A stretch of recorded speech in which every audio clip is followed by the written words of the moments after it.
वाले दिनों में देश के विकास में इस विभाग का एक महत्वपूर्ण योगदान होगा। Are you satisfied with the ministry which you have got? And secondly, there have been attempts earlier also to revive the food processing industry in Hajpur and other belts. So what new will be in addition? Well, first of all, not only I'm satisfied, not only I'm happy. I think this is absolutely my Prime Minister's discretion. Whom he wants to give what responsibility.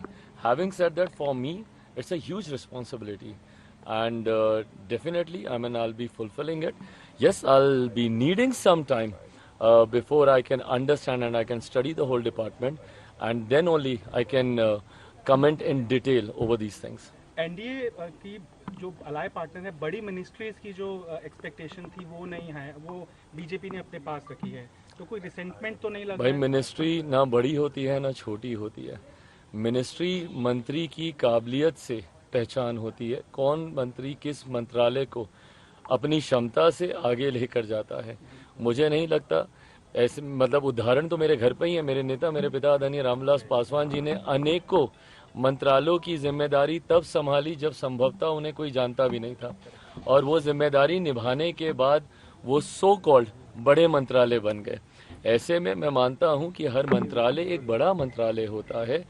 आपके अंदर वो क्षमता होनी चाहिए उस मंत्रालय की पहचान देश भर में बनाने के लिए। आपके अंदर वो काबिलियत होनी चाहिए कि उस मंत्रालय के माध्यम से आप जनता को लाभ दिला सकें। चिराग जी, आपके पिताजी भी ये मंत्रालय संभाल चुके हैं जो आपको मिला है, क्या कहना चाहिए? इसमें कुछ नहीं कहना, कोई मंत्रालय किसने संभाला। जैसा मैंने कहा कि भाई ये जिम्मेदारी है, प्रधानमंत्री जी ने जो विश्वास मुझ पर रखा है उस विश्वास पे पूरी तरीके से खरा उतरूंगा, ये विश्वास जरूर दिलाता हूं। इंडिया अलायंस की पहले ही इसके ऊपर रिएक्शन आई है, उन्होंने कहा है कि अलाय पार्टनर को झुंझुनू मंत्रालय दिया है। फिर वही सोच है ना, ये गलत सोच है, ये गलत सोच है। जैसा मैंने कहा, मंत्रालय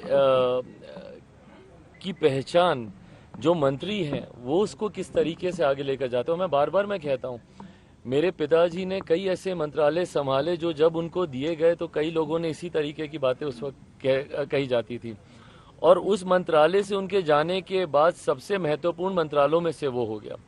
मैं अगर टेलीकॉम की भी मैं बात करूं, सन 2000 की मैं बात करूं, उस वक्त BSNL को लाना और ये सारी चीजें करना, ये मेरे नेता के द्वारा ही किया गया। टेलीकॉम में जब वो गए, आज ये जो मोबाइल फोन हम लोग हाथ हाथ में हम लोग देख रहे हैं, उस वक्त मेरे पिता ने बयान दिया था कि एक दिन ऐसा आएगा जब बैगन के भाव मोबाइल फोन बिकेंगे। लोग उस वक्त उनका मजाक उड़ाते थे। उन्होंने कहा था हर रिक्शा वाला, हर ठेले वाला के हाथ में मोबाइल फोन होगा, और ये ऐसा दौर था जब इनकमिंग का भी पैसा देना पड़ता था।